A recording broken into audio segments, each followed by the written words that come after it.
Kapag nagkasakit ka, huwag mong asahan na aalagaan kita.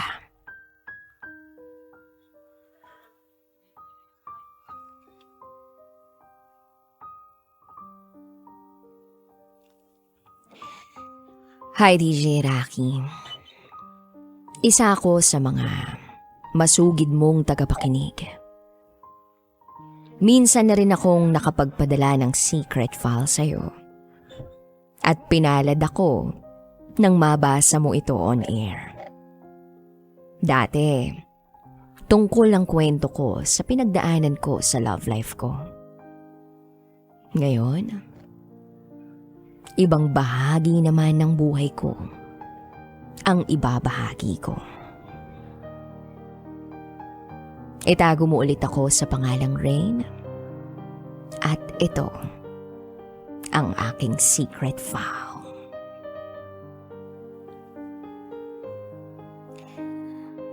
Lumaki ako na para bang nasa isang broken family. Buong pagkabata ko, hindi ko kasama ang papa ko. Naiwan lang ako sa mama ko dahil nagtatrabaho noon sa abroad si papa. Halos 18 years siyang nasa ibang bansa. Kaya masasabi kong hindi ako masyadong attached sa kanya. Kumbaga, siya lang ang madalas kong nakikitang kasama ko. Si papa, umuwi lang minsan noong graduation ko noong high school. Mukhang bilang lang ang mga alaala ko sa papa ko. Hindi ko kasi siya masyadong nakakausap. Hindi pa naman kasi uso noon ang video call. Kaya bihirang-bihira ko siya naiisip. Noong kasagsagan ng pandemya, August 2022 o 2020, saka ko lang siya nakasama ng tuluyan. Umuwi kaming lahat sa Laguna. Kasama ang mga kapatid ko. Medyo naninibago ako sa umpisa dahil ngayon ko lang naranasan na magkaroon ng father figure sa bahay namin. Noong mga unang araw niya kasama kami, okay naman kami. Nagkakausap kami, nagkakakwentuhan. Yun nga lang, lumipas ang ilang araw. Medyo hindi na nagiging maganda ang samahan namin. Umabot na sa puntong nagkakaroon na kami ng pagtatalo. Madalas, nasisigawan niya ako. Dala marahil na iritable siya. Ewan, hindi ko maipaliwanag. Maayos naman ang pakikitungo ko sa kanya. Pero may pagka-bayolente siya kung tratuhin ako bilang anak. Hanggang sa umabot na sa puntong nabato niya ako ng isang bagay na babasagin. Binasag niya yun sa harap ko. Hindi ko naman maintindihan kung bakit. Dun pa lang, DJ Rocky, na-trauma na ako ng matindi. Magmula noon, hindi na ako komportableng kasama siya sa iisang bahay. Nagkaroon ako ng pambihirang takot sa kanya. Dapat sana ang tahanan namin ang safest place para sa isang pamilya. Pero bakit? Doon ko pa nararanasan ang mga pinakamabibigat na stress sa buhay ko. Biruin mo, dumating pa sa puntong nasabi niya mismo sa akin na kapag nagkasakit daw ako, huwag ko raw asahan na aalagaan niya ako. Gulat na gulat ako sa sinabi niya. Para akong nawalan ng kakampi dito sa mundo ng dahil lang sa mga sinabi niya sa akin. Sa isip ko tuloy, sino pa ba ang magdadamayan sa panahon ng kagipitan? Kundi kami-kami lang na magkakapamilya, hindi ba? Kaso, sa pakikitungo niya sa akin, mukhang malabo akong makaramdam ng kalinga mula sa kanya. Dito na siguro ako nagsimulang makaramdam ng matinding lungkot sa buhay. Yung lungkot na hindi agad-agad mapapawi ng basta-basta lang. Isang araw, may nangyari kay Papa na hindi namin inaasahan.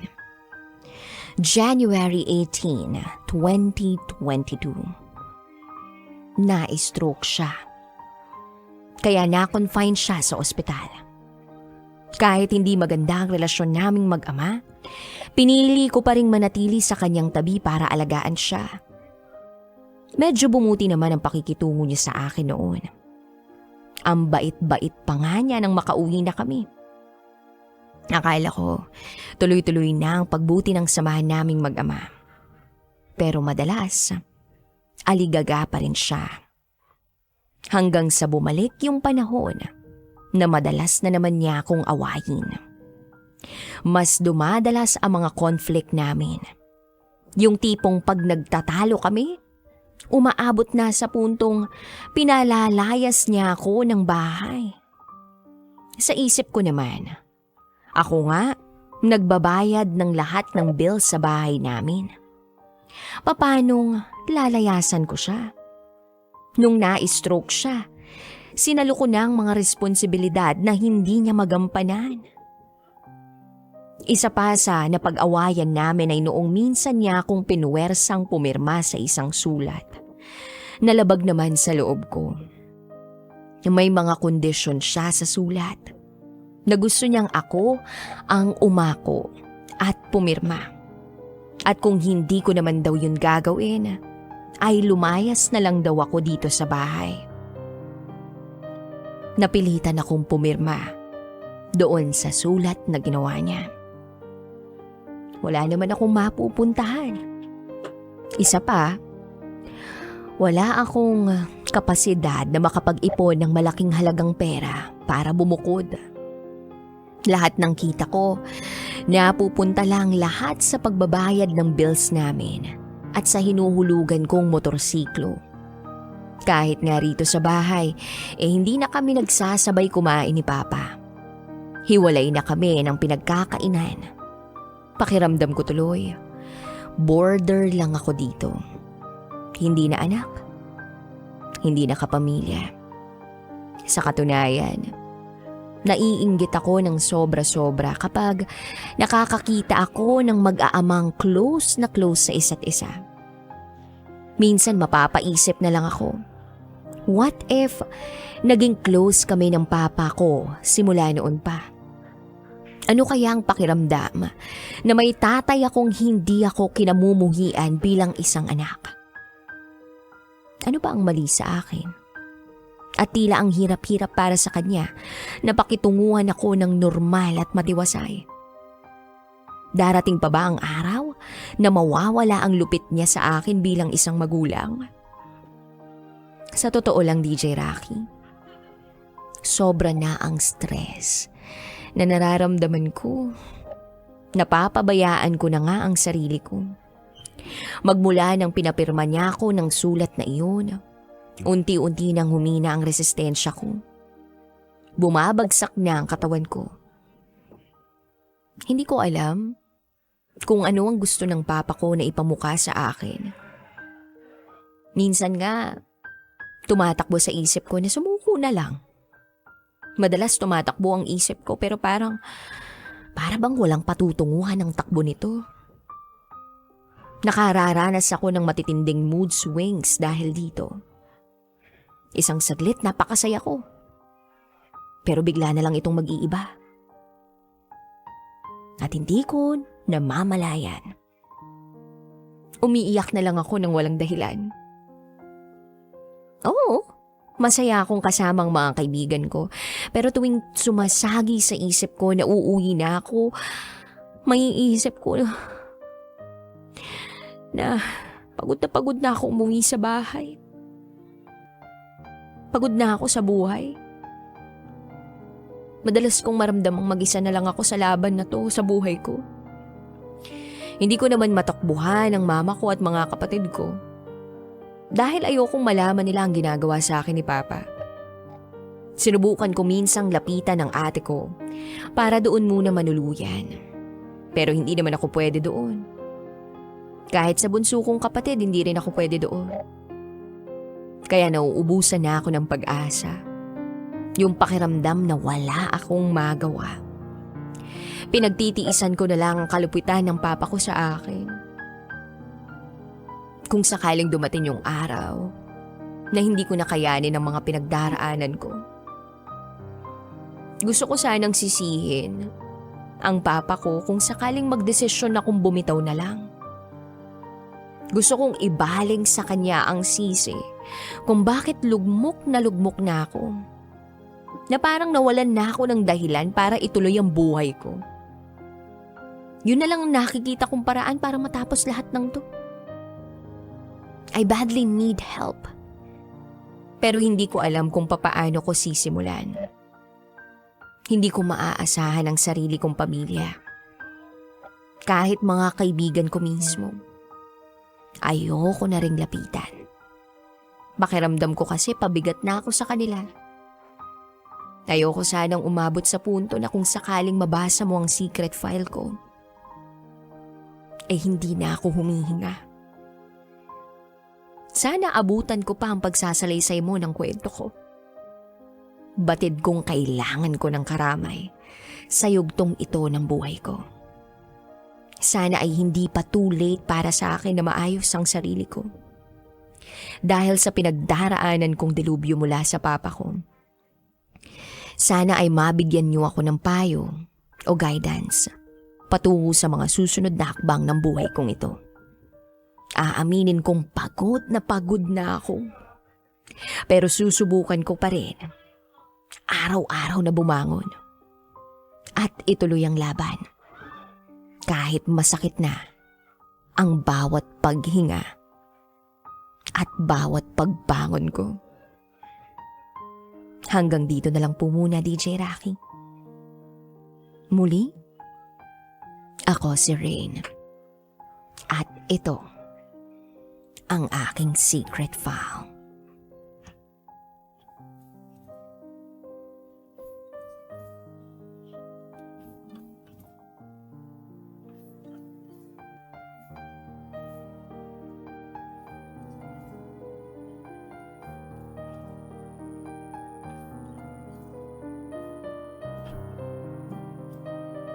And now, it's time for DJ Rocky's Secret Files.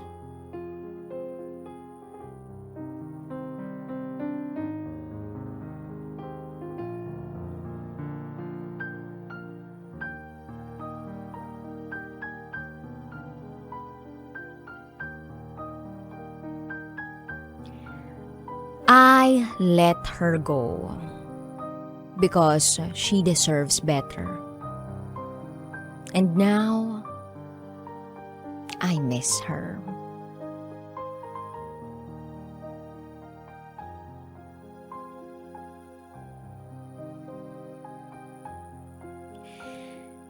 May mga bagay nga ba talaga na hindi pwede? Paano kung nagtatalo ang isip at puso mo? Ano ang susundin mo? Minsan mo na rin bang nasisi ang sarili mo sa ginawa mong desisyon? Hi DJ Rocky. Isa akong masugid na tagapakinig sa programa mo.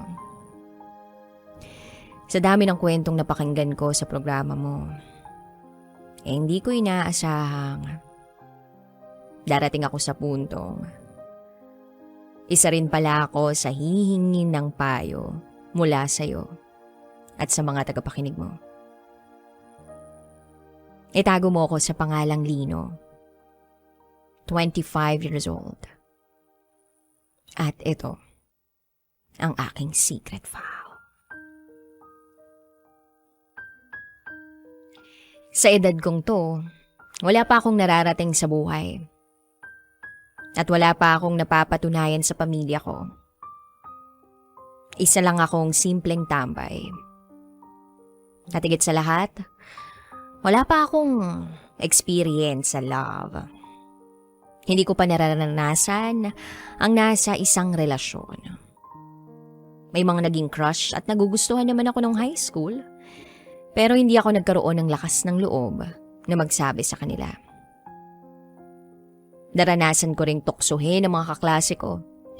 Pero wala rin. Hiyang-hiya kasi ako pag tinutukso. Lalo na kapag ang tinutukso sa akin ay yung mismong crush ko. Ang tawag nila sa akin, torpe. Torpe. Fast forward to 2021, may nakapagsabi sa akin na may kapitbahay daw kaming may crush sa akin. Hanggang sa nalaman ko kung sino. Itago natin siya sa pangalang IZ. 7 years ang tanda ko sa kanya. 18 years old lang siya. Kaya nung nalaman kong may crush siya sa akin, natawa ako sa sarili ko. May nagkakakrush nga sa akin. Yung bata pa. Hindi kami close, At higit sa lahat, we never talked. Hanggang sa tinutukso-tukso na kami pag nagkikita kami kasama ang kanya-kanya naming mga tropa sa amin. Nung una, wala lang sa akin ang panunukso dahil nga mas bata siya sa akin. Pero hindi ko inaasahang unti-unti palang mahuhulog ang loob ko sa kanya.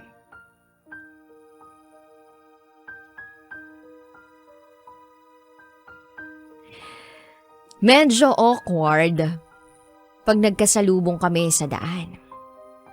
Alam kong nahihiya siya. At ganun din ako. Lagi ko na siyang naiisip. At pag nakikita ko siya, na-excite ako. Gusto kong lagi kaming tinutokso. At sa tuwing nangyayari yun, pinipigilan ko lang ang ngiti ko. Pero deep inside, grabe ang mga paru-paro sa aking tiyan. Hindi ko maipaliwanag ang nararamdaman ko. Hindi pa ako nakaramdam ng ganito dati. Basta lang, isa ang sigurado ako. Gusto ko na siya. So nagpatuloy ang panunukso sa amin. Gusto ko siyang kausapin pero hindi ako nakakahanap ng tiyempo. Hanggang sa naisipan kong mag-chat na lang sa kanya. Nung una nagdadalawang isip ako kasi nga nahihiya ako. Baka hindi niya lang pansinin. Kaya pinag-isipan ko munang mabuti. Days pass, hindi ako mapakali. At hindi matahimik ang isip ko hanggat hindi ko siya nakakausap. Alam ko namang imposibleng mangyari na makapag-usap kami in person. Kaya nagdesisyon na ako. Naglakas loob akong i-chat siya. Nag-chat ako sa kanya kahit hindi kami Facebook friends. Tinanong ko kung pwede bang makipag-usap. Napangiti ako nung nag-reply siya.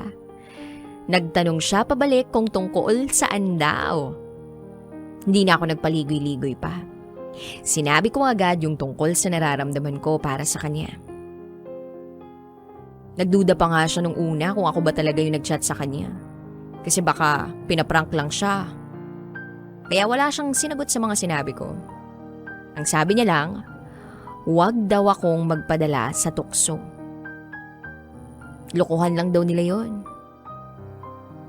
Days passed. Nagpatuloy ang chat namin. Hanggang sa nag-video call siya para raw malaman niya kung ako raw ba ang kachat niya. So I answered her video call. Nakita niya na ako ang ka-video call niya. Tas pinatay niya agad. Sabi niya na naniniwala na siya na ako ang kachat niya. Lalo pang nagtuloy-tuloy ang chat and this time, nagbibiruan na kami. Hindi ko tuloy mapigilang ngumiti pagka-chat ko siya. Pero hindi pa rin kami nagpapansinan kapag nagkikita kami. Baka raw kasi kung anong isipin ng iba. Kasi nga, hindi naman daw kami close. Pero okay lang naman, kahit sa chat lang kami nagkakausap. Tinanong ko siya kung totoo ba na may crush siya sa akin. Pero sabi niya, Noon lang daw yun. Pabiro ko siyang tinanong. Ngayon, pabiro niya rin akong sinagot na, ewan. Tinanong niya rin ako kung bakit daw ako nadala sa tukso. Sabi ko, hindi ko alam. Basta bigla ko na lang tong naramdaman. At never pa akong nakaramdam ng ganito before. Tinanong ko rin siya kung may nararamdaman din ba siya para sa akin.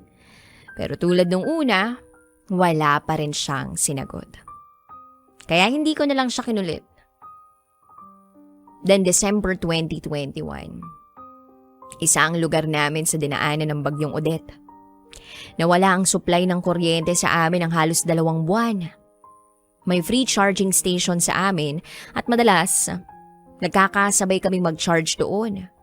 Pero hindi nga kami nagpapansinan. Kasama kasi namin yung mga kanya-kanya naming tropa. At nandun pa rin yung panunukso nila. Walang ibang nakakaalam na nagkaka-chat kami.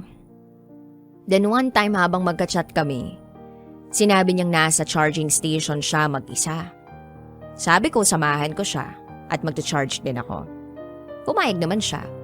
Dali-dali ako pumunta. May ibang tao doon pero hindi namin kakilala kaya pumayag siya na samahan ko siya. Habang magkasama kami, tipid ako sa mga salita. Ganon din siya. Wala akong maisip na topic ng mga sandaling yun. First time kasi namin mag-usap in person. Kaya medyo nag-iilangan pa. Pero tuwang-tuwa ako that time. Kinabukasan habang magka-chat kami, tinawanan niya ako kasi tahimik lang daw ako nung magkasama kami. Sinabi ko na medyo nahihiya pa kasi ako dahil first time naming mag-usap in person. Then one day, nagkasalubong kami sa daan at nagpansinan kami. Hindi ko mapigilan yung ngiti ko sa sandaling yun. Then, isang gabi, habang mag-isa ako at iniisip ko siya, bigla kong naisip kung deserve niya ba talaga ako. Sa tingin ko kasi, hindi. Seryoso ang intensyon ko sa kanya. Pero nakikita ko kasing maganda ang future niya habang ako, eto, tambay, walang trabaho, walang silbi sa buhay. Ayoko rin kasing isipin ng iba nagte-take advantage ako dahil alam kong crush niya ako. At isa pang dahilan ay ang age gap namin. Bata pa siya at nag-aaral. Teenager pa. Marami pa siyang pwedeng makilalang katulad niya na teenager. Hindi ko rin kasi alam kung may gusto rin ba siya sa akin. Pinag-iisipan kong mabuti kung anong gagawin ko. So nag-message ako sa kanya.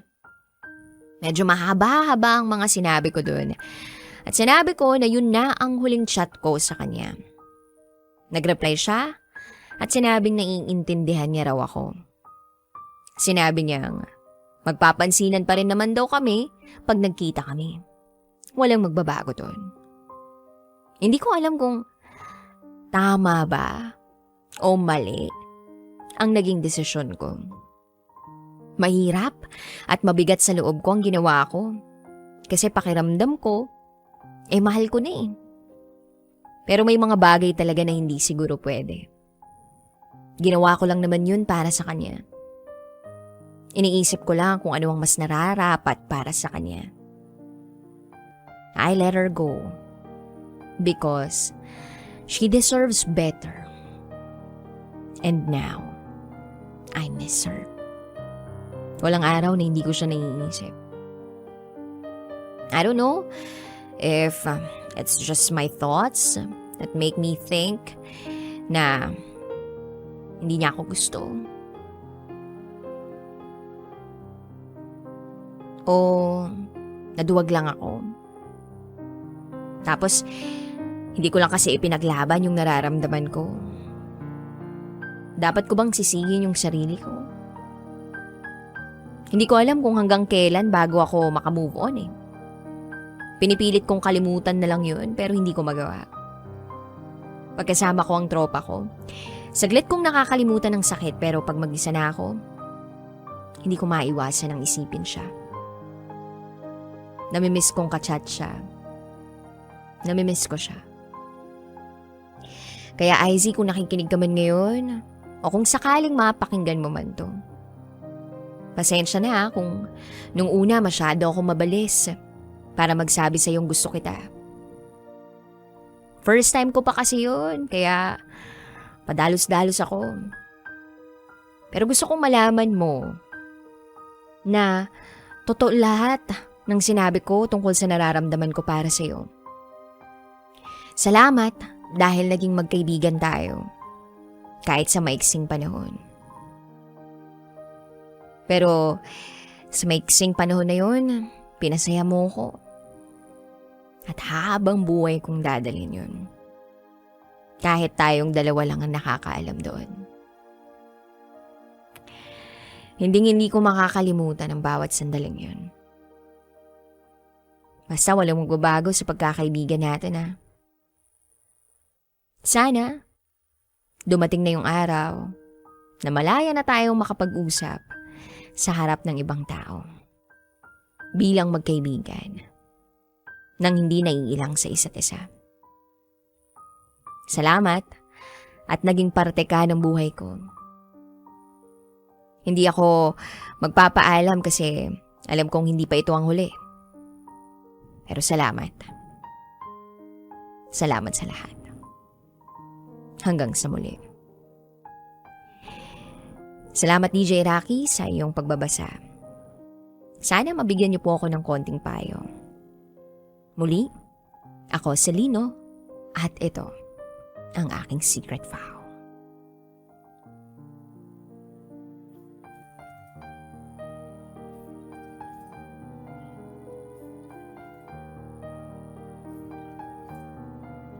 Hep, bago tayo mag-secret file, ay ilike mo muna ang video na to at mag-subscribe na sa aming YouTube channel. Don't forget to click the notification bell para hindi ka nahuhuli sa latest episode ng DJ Rocky's Secret Files.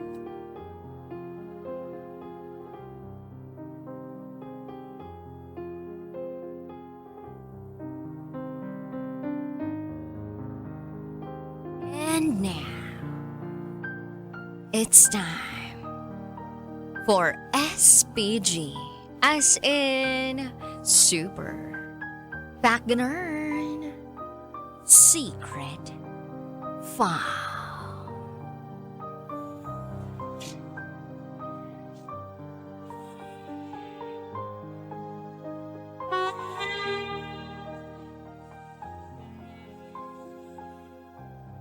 Binatuta ko ang tuta niya.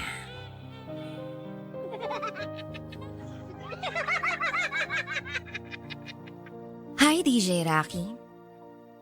Huwag sana kayong magagalit sa title ng secret file ko. Disclaimer lang po. Walang tuta o kahit anumang hayop ang nasaktan o masasaktan sa kwento ko. Kaya wala kayong dapat ikabahala. Kasi kung hayop na literal, wala po. Pero kung hayop na tao, mukhang meron. Itago mo ako sa pangalang Rhea. At ito, ang aking SPG. As in, Super Backnern Secret File. Isa akong college student sa isang pribadong universidad dito sa Maynila. Second year, to be exact. Ang kurso ko ay BS Criminology. Kung kaya't medyo may kaunting background at karanasan ako sa self-defense. Ang hindi alam ng mga classmate ko ay may isa akong malupit na sikreto. Boyfriend ko ang isa sa mga security guard sa school namin. Itago natin si boyfriend sa pangalang Joel. Si Joel ay may higit 5 taong tanda sa akin. Matagal na siyang sekyu sa eskwelahan namin. Mag-iisang taon at kalahati na. At sa pagpasok ko sa school namin noong first year ako, siya ang isa sa mga una kong napansin habang naka-duty siya. Matipuno ang katawan. May muscle. Malinis ang gupit ng buhok niya. Maayos ang uniforme dahil planchado at nakatakin. At oo, mabango siya. May amoy siyang parang nakakamagnet ng pagkababae ko palapit sa kanya. Nakilala ko si Joel noong unang linggo ng pasukan last year. Napansin ko agad siya. Nang inspeksyonin niya ang laman ng bag ko. At dahil inilapit niya ng very slight ang katawan niya sa akin habang tinitingnan ang bag ko.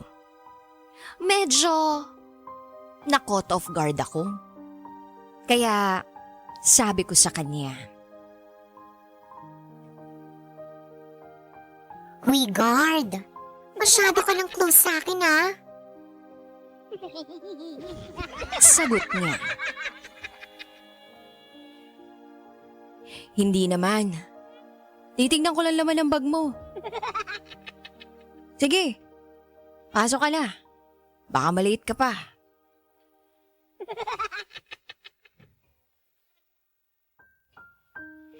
Dumiretso na akong lumakad sa hallway namin. Pero alam mo yun, DJ Rocky, na merong kasabihan galing sa isang famous na movie na kapag lumingon ka, akin ka. Ako namang medyo pokmaru, lumingon ako ulit sa kanya. Paglingon ko, after 3 seconds, nilingon niya rin ako. Shucks! Kinilig ako doon. Nagkatitigan kami ng mga ilang segundo. Hindi na ako nakapagpigil.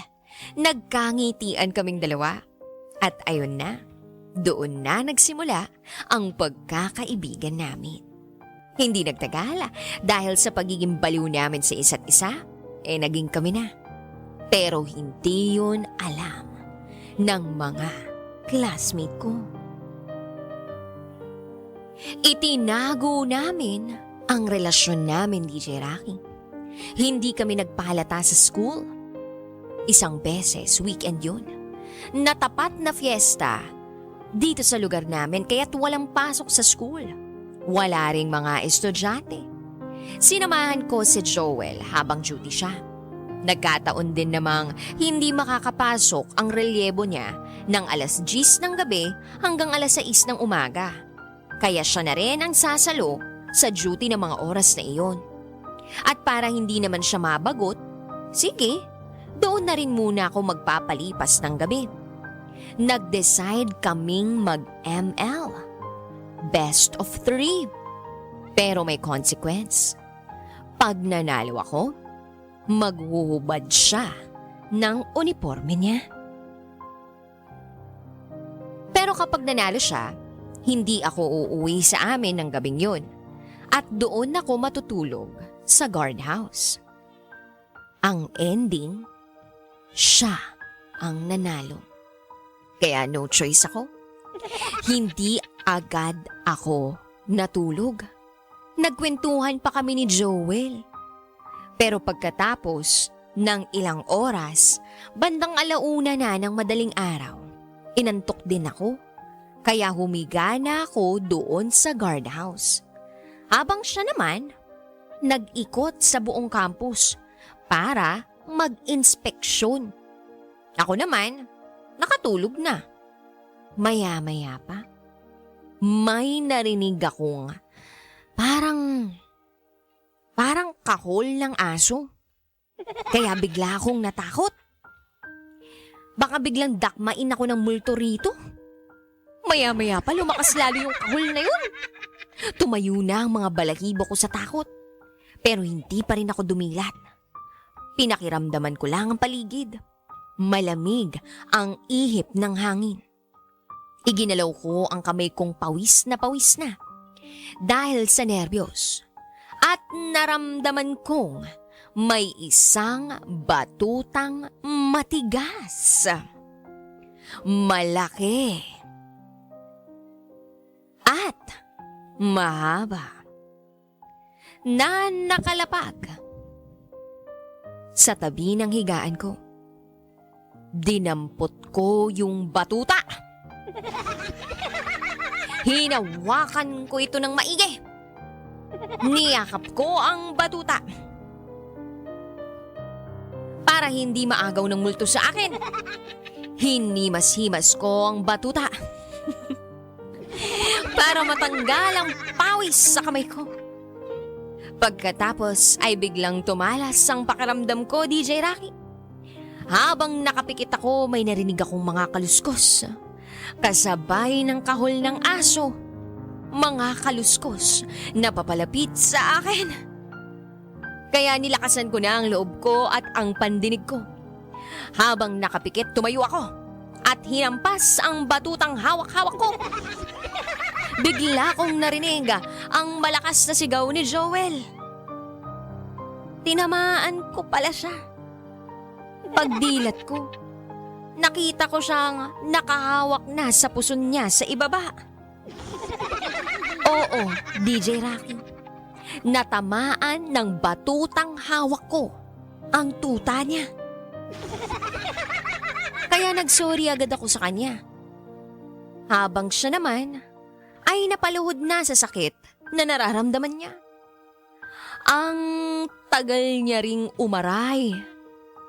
Nakaluhod siya. Kaya sabi ko na lang kay Joel. Sorry na nga. Sorry. Hindi ko sinasadya. Ano ba? Anong gagawin ko? Gusto mo ba hilutin ko na lang yan? Nabigla si Joel sa sinabi ko. Pero hindi siya pumalag. At dahil ewan ko rin sa sarili ko, dala na siguro ng konsensya ko, hindi ko na napigilan. Agad-agad kong binuksan ang zipper ng pantalon ni Joel. Dinakma ko ang tuta niya. At kinapa ng mga daliri ko ang tuta niya ng paulit-ulit. Hinimas-himas ko ito at hinilot pataas, pababa, pataas, pababa, pataas, pababa, pataas, pababa. Hanggang sa narinig ko na lang si Joel na umuungol na sa sarap ng hilot na ginagawa ko sa tuta niya. At hindi ako nakapagpigil, DJ Rocky, sa sobrang concern ko sa tuta niya. Ay, hinalikan ko ito.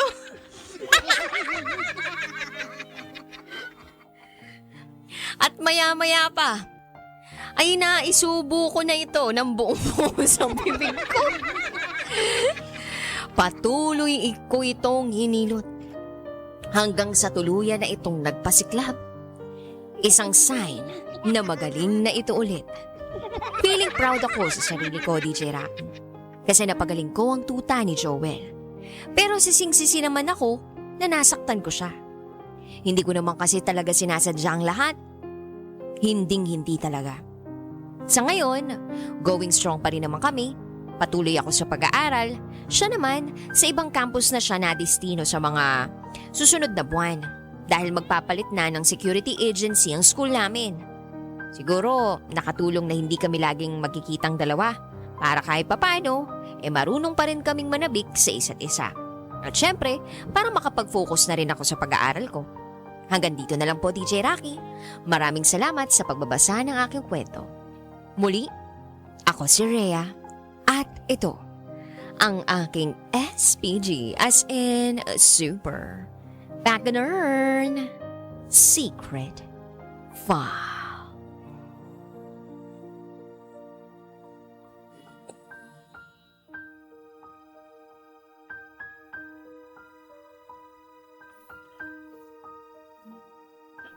And now, it's time for DJ Rocky's Secret Files. Kahit kailan, hindi ko maihigitan ang pagmamahal na nabigay niya sa akin. Itago niyo ako sa pangalang Bea at ito ang aking secret file. Akala ko noon, hindi totoo ang unconditional love. Yung love na walang hinihinging kapalit. Yung love na parating andyan kahit hindi mo siya kasama. Yung love na never magiging makasarili.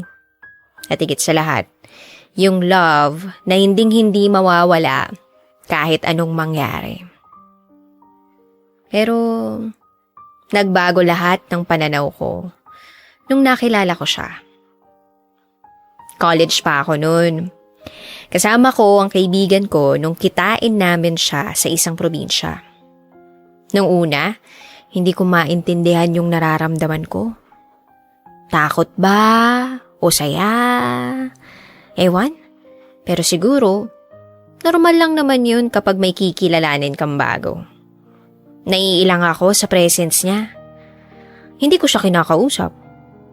Oo, tinitingnan ko siya pero mas madalas niya pa rin kasama yung kaibigan ko. Kahit na alam ko na mas dapat ko siyang i-close kasi nga sa amin siya titira. So natapos ang mahabang biyahe at dumating kami sa bahay ko. Mabuti na lang at natanggap siya ng mommy ko. Tapos sobrang natuwa sa kanya yung nakababata akong kapatid. Siguro dahil na rin nakakita siya ng bagong kalaro. Ilang araw rin ang nakalipas at naging close na kami. Marami akong nalaman tungkol sa kanya. Ilan na dun yung takot siya sa kulog at mga maiingay. Tapos hindi siya mabilis magtiwala sa mga bagong taong kakilala niya lang. At hindi siya mahilig uminom ng tubig. Minsan, hindi ko maintindihan ang mga kilos niya pero madalas, napapasaya niya ako. Sa mga simpleng ngiti niya, sa madalas na pagsunod niya sa akin kung saan-saan, at sa pagiging malambing niya. Paminsan, dumarating sa puntong puro ako problema. Tapos, siya lang yung nakakausap ko. Napapagaan niya yung loob ko every time na matatapos akong magkwento tungkol sa mga problema ko. Kapag aalis ako, nakikita ko yung tuwa sa mga mata niya. Lalong-lalo na sa pagbalik ko. Madalas, kumakain kami ng sabay. At sa lahat yata ng sulok ng bahay, kung nasaan ako, nandoon din siya. Hanggang sa graduate na ako ng college, magkasama pa rin kami. Pero syempre, hindi naman pwedeng magsama lang kami palagi. At maging masaya lang palagi. Kailangan ko rin magtrabaho. Naging busy ako sa work ko. Dumating sa puntong gabi na ako umuuwi kasi malayo at traffic. Ganun yung laging biyahe ko. Madalas kapag umuuwi ako, tulog na siya. Pero sa sofa, sa sala niya ako hinihintay. Araw-araw, naging ganun yung siste namin. Ilang taon din ang lumipas, pero hindi pa rin siya nagbabago. Sasalubungin niya pa rin ako ng may ngiti sa kanyang muka at yayakapin niya ako ng pagkalambing-lambing. Nagdaan ang panahon. Marami rin akong pagsubok na pinagdaanan. Siya yung totoong nakasama ko sa hirap at ginhawa. At sa tuwing titingnan niya ako kapag kinakausap ko siya, makikita ko rin sa mga mata niya na mahal niya ako. Kahit kailan hindi ko siya nakitang napagod sa akin. Lalo na sa pag-comfort sa akin. Simula nang madalas na siyang maiwang mag-isa, doon ko na napansin na malungkot siya. nangihina. Pero walang nagbago na sa tuwing makakasama niya ako ng matagal. Nandun pa rin yung bond namin. Isang taon pang lumipas nung napansin kong parang may iba sa kanya. Siguro dahil na rin sa lungkot, tsaka sa pag-iisa. Nagiging matamlay na siya. Walang kibo, laging nasa isang tabi, at madalas tulog. Naisip ko baka kasi nagkakaedad na siya. Kaya naiiba na yung hilig niya. Hanggang sa dumating ang pinakamalaking problema na kinailangan kong harapin. Nagkasakit ako sa ospital ng matagal. Sabi ng doktor, sa kidney daw ang tama ko at medyo malala. Kaya ayun, na-ospital ako ng matagal. Hindi na rin ako nagtaka kasi sobrang hilig ko sa maalat. At hindi ako mahilig uminom ng tubig. Days pass by. Nag-aalala na ako. Kasi yung mga kapatid ko lang at sila mami ang pinabibisita. Hindi siya pwedeng magpunta sa ospital. Pero nakakasama niya pa rin naman yung mga kapatid ko para masigurong okay lang din siya. So, gumaling ako sa sakit ko at hindi ko maitago ang excitement ko sa pag-uwi kasi makikita ko na siya ulit. Pagbukas ko ng pinto, agad siyang tumakbo papalapit sa akin. Nihakap ko siya ng sobrang higpit. Sobrang ingay niya at marami siyang sinasabi na hindi ko naman din maintindihan. Siguro, sobrang natuwa siya sa muling pagkikita namin. Naisip kong maiksi lang ang buhay at walang kasiguraduhan kaya palagi ko na siyang sinasama sa labas para kumain tsaka gumala kapag wala akong trabaho. Pagkaraan ng ilang buwan, tumamlay na naman siya. Malungkot tapos madalas walang ganang kumain. Parang palaging pagod. Nung una, pinagsawalang bahala ko kasi dati na rin naman siyang naging ganun. Kaya ginawan ko na lang ng paraan para maging masigla siya. Pinapasaya ko siya ng husto. Pero parang walang nangyayari at mas lalo siyang tumamlay. Patamlay ng patamlay. Hanggang sa nagkasakit na siya at madalas sumuka kahit wala namang kinakain. Doon ako nag-alala. Noong nagsuka siya ng dugo. Nag-decide ako na dalhin siya sa pinakamalapit na doktor at doon nagpa-check up kami. Ang sabi ng doktor, malala na ang tama niya. Ang hindi ko matanggap ay sa kidney. Sa kidney rin yung tama niya. Kinonfine siya ng saglit at dumating na sa puntong kinausap ako kasi wala na raw magagawa. Sobrang lala na ng sakit niya. Hindi ako pumayag sa sinabi ng doktor at syempre sinabi ko sa kanila na gawin ang lahat. Kasi hindi ko kaya. Hindi ko kayang mawala siya. Huwag siya, please. Huwag ang best friend ko. Bakit siya pa na lagi kong kasama? Bakit siya pa na nakakaintindi sa akin? Bakit siya pa na hindi nagkulang sa pagpapagaan ng loob ko tuwing may problema ako? Ang dami ko pang pagkukulang sa kanya. Ang dami ko pang hindi nagagawa kasama siya. Iyak ako ng iyak habang nagdarasal na wag siyang kunin sa akin. Kagagaling ko lang sa problema, sa sakit. Bakit siya naman ngayon? Lalong bumuhos ang luha ko nung nakita ko ang ibang pamilya na umiiyak na sa pagkawala ng mga mahal nila sa buhay. Hawak-hawak ko yung best friend ko habang tinatawagan ko ang pamilya ko. Kitang-kita ko sa dalawang mga mata ko na nahihirapan siya. Nakatingin siya sa akin. Gusto niya pang lumaban, nararamdaman ko na pinipilit niyang lumaban. Pero hindi ko na kaya yung nakikita ko. Yung nakikita kong sobra siyang nahihirapan. Alam ko na gusto niya ring lumaban kasi dahil sa akin. At dahil doon hindi ko na talaga mapigilan ang buhos ng luha ko. Hanggang sa sinabi ko sa kanya, Cole, baby, sige na po. Kung hindi mo na kaya, kung nahihirapan ka na, okay lang ako. Naramdaman ko yung iyak na munting aso sa mga kamay ko. Yung aso na nakasama ko ng 6 na taon. Kasama ko matulog gabi-gabi. Siya yung kasama ko nung mag-isa ako at meron akong problema. Hindi ko rin maiwasang isipin sa sarili ko na baka kasalanan ko. Baka kinuha niya yung sakit na sa akin dapat. Baka kaya ako gumaling kasi siya yung nagsilbing anghel ko na nagligtas sa akin. Hanggang sa huling hininga niya. Naisip ko na ang dami kong pagkukulang.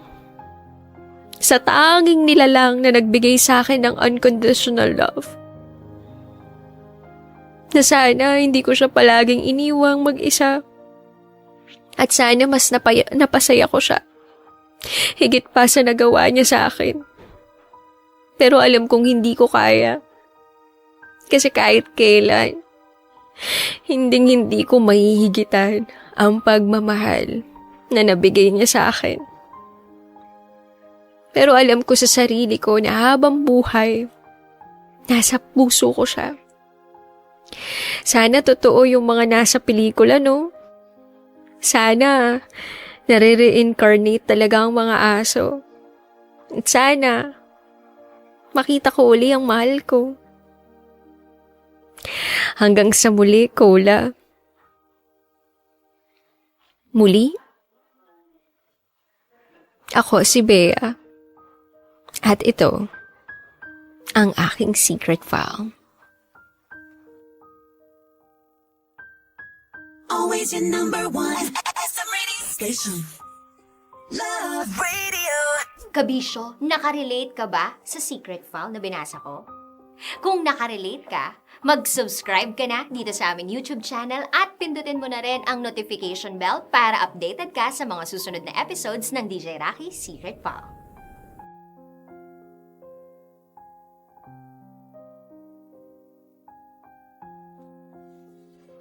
And now, it's time for SPG, as in Super Back and Earn Secret Files.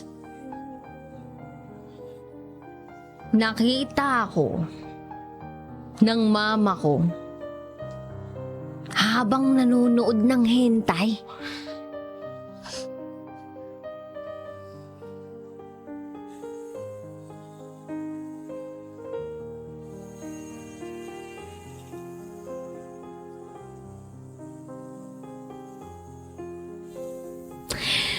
Itago niyo ko sa pangalang Hentai Lord. At gusto ko lamang pong i-share ang SPG secret file ko. College ako nang mangyari ang pinaka hindi ko inaasahang mangyayari sa buhay ko. Siyempre, minsan, hindi rin maiwasan na mabulungan ka ng konsensya mo. Kaya, nagawa mo yung bagay na yun. Kaya para magkaroon kayo ng idea, kakwento ko na nga. Sabado nun. Walang pasok.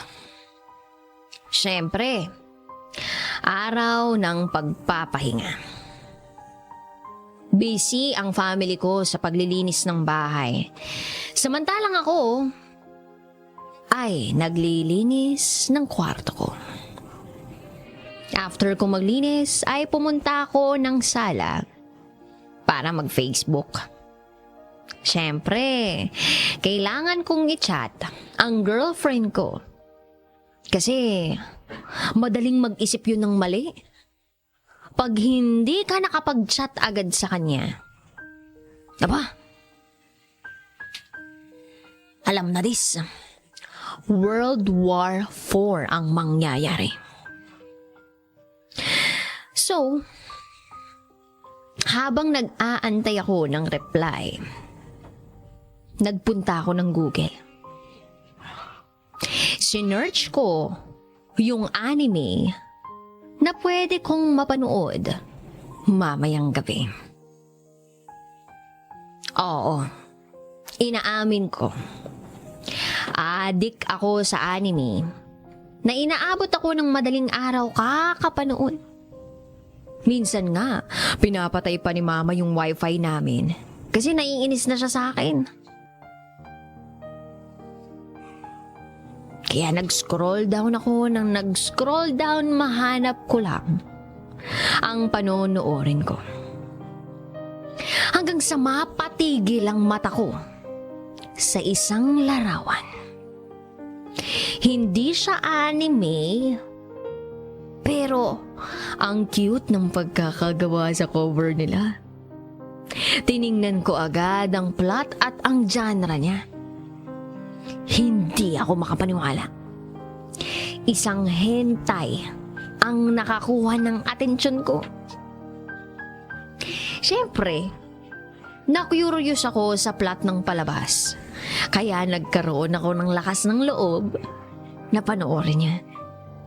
Siyempre, naisip ko dapat sa pribadong lugar ko dapat panoorin ang bagay na yun.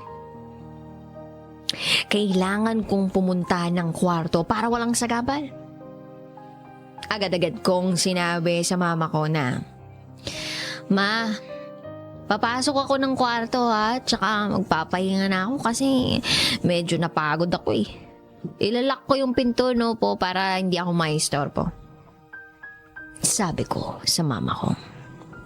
At ang sagot naman ng mama ko sa akin ay, sige lang anak, magpahinga ka na nga. Pero parang may kakaiba sa tono ng boses ni mama. Pero hindi ko nalang pinansin. Pumunta na ako ng kwarto. Nilak ko ang pinto ng kwarto ko. At binuksan ko na ang computer ko. Pagbukas ko ng computer, agad akong nagpunta sa Google Chrome browser. Pero, para safe, at walang malagay sa talaan ng kasaysayan, ay nag-incognito ako.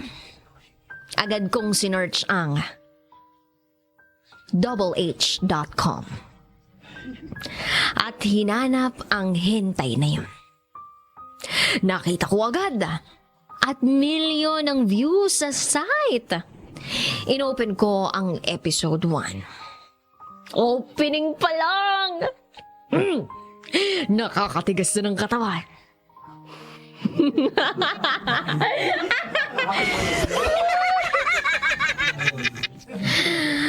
At habang nasa kalagitnaan ng palabas, may narinig akong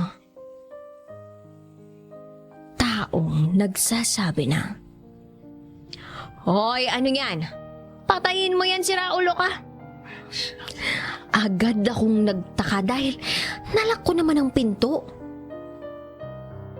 At ako lang naman ang nasa kwarto ko. Medyo merong kaba akong naramdaman. Tuk-tuk. Tingin ka sa bintana, sabi ng boses. At pagkalingon ko sa bintana ay napasigaw pa ako nang makita si Mama. Na nandun sa bintana habang hindi mabasa ang muka. At ang sabi niya ay, walang niya ka? Akala mo, hindi ko mahuhuli ang kalokohan mo? Patayin mo yan at mag-usap tayong dalawa ka. Ikaw, hentai lord ka. Sigaw ng mama ko.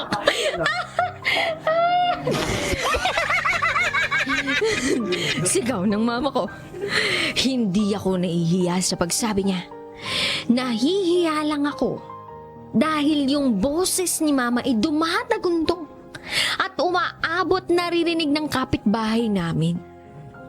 Paglabas ko ng kwarto, agad akong sinermonan ng mama ko.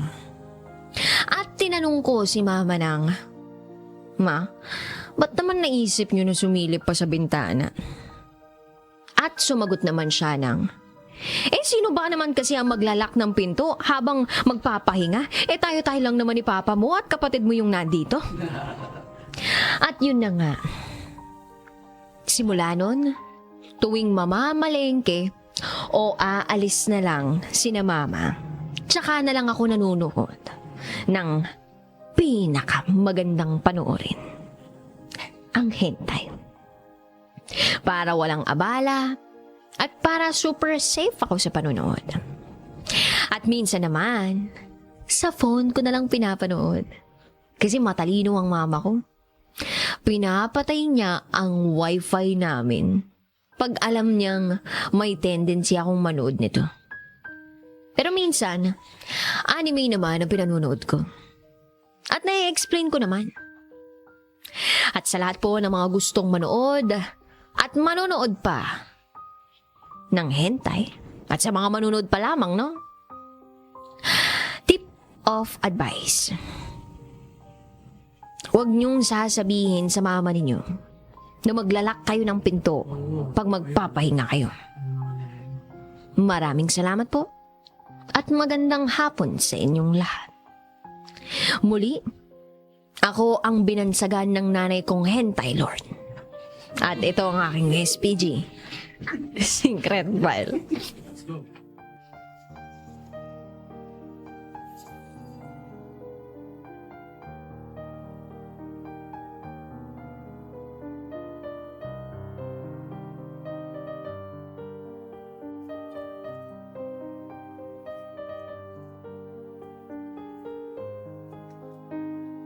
And now, it's time for DJ Rocky's Secret Files.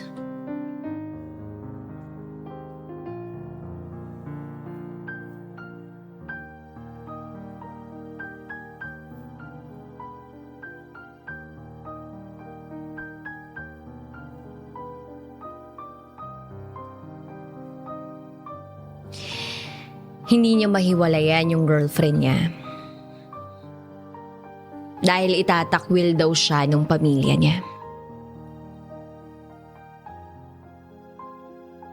Itago niyo na lang ako sa pangalang Snow. 21 years old. And this is my secret file.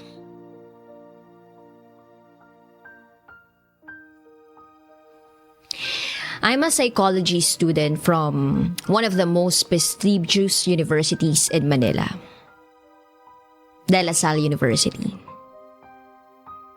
Mataas yung pangarap ko. Hardworking ako. Kasi ang gusto ko, maging lawyer ako or doctor someday. Gusto ko mataguyod ko yung family ko at maabot lahat ng pangarap ko. Midlife crisis. Dumadaan ako dyan. May mga panahong hindi ko na alam talaga kung sino ako. Anong path yung pupuntahan ko? Ano ba talaga yung gusto ko? Sa sobrang dami ng gusto ko, kailangan kong mamili ng isa. Achiever ako, Dean's Lister, and meant to graduate as a summa cum laude. Marami akong organizations na sinalihan. Pinapatibay ko talaga yung foundation ko. Kasi gusto ko, in the future, makilala ko yung soulmate ko na buo ako. Pinaghandaan ko tong version na to at level na to para naman ka-level ko rin yung mapapangasawa ko. Anyway, magulo yung college life ko. Since ayoko sa college ko at sa course ko. Lumipat ako sa UP Diliman at nag-take ako ng journalism. Kaya lang, yung nanay ko, Ayaw na mag-pursue ako sa UP.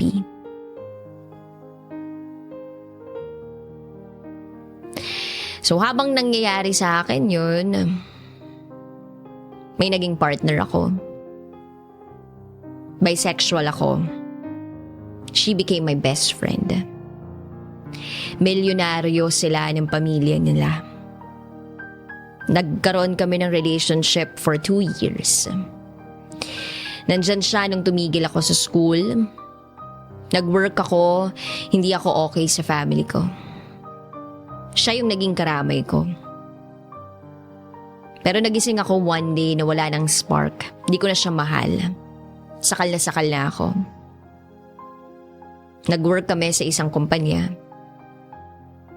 Lagi kami nag-aaway. Pero isang araw, merong isang guy na pilit na lumalapit sa akin. Ang gwapo niya. He is a working student from Far Eastern University. Hindi ko siya napapansin nung una pero napaka-dedicated niya sa akin. Sabi niya, napansin niya ako nung one time na may debate sa training namin. Pambato ako ng team and I'm a really good speaker daw. So parang nagustuhan ko siya. Kahit papano. At ako daw, nagustuhan niya ng sobra-sobra. Nakita ko naman yung effort niya. Itago na lang natin siya sa pangalang France. And that's the time na I decided magbagong buhay na lang. My girlfriend broke up with me kasi gusto niya mag-grow kami in separate ways. Okay naman sa akin yun, wala nang sakit. So, at least, that's a sign na it's the end for the both of us. Si Franz naman, since nandito na siya, may effort. Nagtatry siyang lumapit at kilalanin ako. But actually, I'm not ready. Since hindi ako nagbo-boyfriend, hindi ako sanay mag-boyfriend. Natatakot ako. Yung girlfriend ko, live-in kami for 6 months. So, since naghiwalay na kami, kailangan ko nang kumuha ng unit. Nag-rent ako. Pero in fairness naman doon sa naging girlfriend ko, tinulungan niya pa rin ako hanggang huli. Pati huling sahod niya sa company namin, ibinigay niya sa akin kasi sabi niya, hindi na daw niya ako maaalagaan. Masakit actually yung hiwalayan namin. Because we're not just a couple, we're best of friends. Nasanay kaming magkasama, pero wala eh. Kailangan namin mag-grow sa buhay. So we ended and part ways. Tinry ko si Franz. Wala namang kasing mawawala, hindi ba? Sinubukan kong i-entertain siya. Kaya lang, umamin siya sa akin na may girlfriend na daw siya for 6 years. Hindi na daw niya mahal yun. Hindi niya daw kayang makipaghiwalay dahil sa parents niya. Sa family niya. Sobrang takot siya. Lalo na ipapalit niya ako, ako medyo brat ako. Meron akong tattoo, I smoke, I drink, I have my own life. I'm actually an independent woman. I pay my own bills, no support from my parents. So it's really different. But the good thing about me daw, I'm good in social situations. I'm the life of the party daw. Chill lang daw ako. At sobrang talino ko daw. Baligtad sa personalidad ng girlfriend niya. So well, nanligaw siya. Sabi ko hindi magiging tayo hanggat meron kang girlfriend. So ayun, sinabi niya sa akin nakipag-break na daw siya sa girlfriend niya ng 6 years. Noong araw na naging kami, ay, grabe ang saya ko.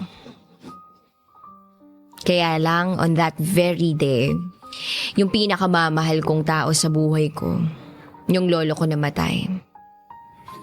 Nag-comfort pa naman siya, pero kinailangan ko yung comfort din ng ex-girlfriend ko.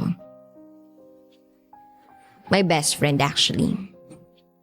Hindi pa kasi ako nun komportable dun sa boyfriend kong bago. Natapos yung pag-move on ko sa lolo ko. Pero in fairness naman sa boyfriend ko, he stayed. And he made me happy noong mga time na nagmo-move on ako. At sa mga panahon na yon, I feel so blessed to have him.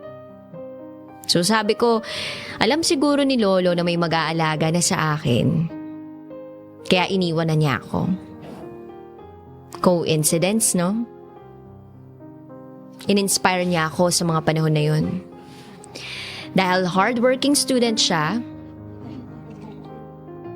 I decided to go back to school while working. Hindi madali since I'm paying for my own condo unit. Nagtatrabaho ako para mabuhay ako. Wala nga kasi akong suporta mula sa pamilya ko. Ang mama ko, akala niya, kaya ko na yung sarili ko. Kaya pinangatawanan ko yun. Buti na lang, I have my boyfriend who serves as my inspiration sa pang-araw-araw kong buhay. Sa araw-araw din na magkasama kami, para bang pwedeng idagdag sa mga fairy tale yung kwento namin. Same sked, same everything. Magkatrabaho kami. Noong una nag-a-adjust pa ako sa kanya hanggang sa naging comfortable ako at naging open sa kanya. Then moving forward after months, inamin niya na sa akin na sila pa rin nung ex niya. Hindi niya daw mahiwalayan dahil itatakwil daw siya nung pamilya niya. Alam naman ng family niya na meron ng kami. Hindi lang matanggap. Grabe, masakit. Pero naiintindihan ko siya. Pinatawad ko siya. At isa lang yung naiisip niya na paraan para makawala siya doon sa sitwasyon na yun. At yun ay yung bumuo kami ng sarili naming pamilya. Actually, I wasn't sure about that idea. Kasi marami pa akong plano sa buhay. Pero nag-go with the flow ako. Months of trying na mabuntis ako, wala talaga. Ang akala ko nga baog ako or what. Nagpatingin na ako sa doktor. And sa huling buwan, I told him, ayoko na, hindi ko na kaya. Hindi ko na kaya tong sitwasyon na to. Pero sabi niya sa akin, wag daw ako mag-give up. Pagbigyan ko pa daw siya ng 1 buwan. So I tried to quit smoking. Hanggang sa December came. I was so busy. Kasi meron akong thesis. Hindi na kami makapag-date. Pero one time, I felt something wrong. Tinanong ko siya if he dated someone else. At umamin na siya. Yung girlfriend daw niya. Yung kadate niya. Okay, fine. Masakit. Nag-iyakan kami and I decided to end everything. Nagmakaawa siya, wag ko daw siyang iwan pero ayoko na talaga eh. 2 weeks after, nalaman ko buntis na ako. Pinaalam ko sa kanya, tuwang-tuwa siya kasi hindi na daw kami maghihiwalay. Hindi kami makakapaghiwalay na. Inisip na namin yung kasal, planned everything kung paano sasabihin sa parents namin. It turned out okay naman. Kasi wala na eh, nagtagumpay na kami sa plano namin eh. Hanggang sa dumating yung 4 na buwan na akong buntis, I saw him stressed. Parang may dinadalang sobrang bigat. Di ko na kaya so I asked him what's wrong. Nandun kami sa kondo nang sinabi niya, 1 buwang buntis yung ex niya o yung girlfriend niya na hindi niya ma-break dahil sa pamilya niya. Parehas kaming buntis. Grabe, nag-breakdown ako. Sobrang sakit. Nagwawala ako sa galit. At ang masakit pa doon, hindi siya makapili sa aming dalawa. Nag-umpisa na yung gulo ng mga oras na yun. Lagi na akong stress. Kasi I'm sure kinikita niya yun. Tinry kong awayin yung babae through FB message, pero hindi siya nagre-reply. Tapos yung mom ko, she planned a surprise civil wedding sa aming dalawa. Pero hindi niya pinirmahan yung papers. Pero naintindihan ko naman kasi we're both not ready. At sa umpisa pa lang ayoko na kasi ayoko magpakasal lang dahil nabuntis ako. If gugustuhin ko magpakasal, gusto ko kasi sure talaga ako sa kanya. Pero nagpatuloy kami sa buhay namin. Masaya pa rin kami, parang walang nangyayaring masama. Pinupuntahan niya ako sa unit ko almost every day. We celebrated our anniversary. At para na namang fairy tale. Hanggang sa may isang buwan, naging cold siya. Di na siya pumupunta sa unit, di niya ako sinasamahan sa check-up ko. Lagi akong galit. Lagi kami nag-aaway. At nalalaman ko, pinupuntahan niya yung babae. Tapos nasasabi ko sa kanya na gusto ko nang maghiwalay kami.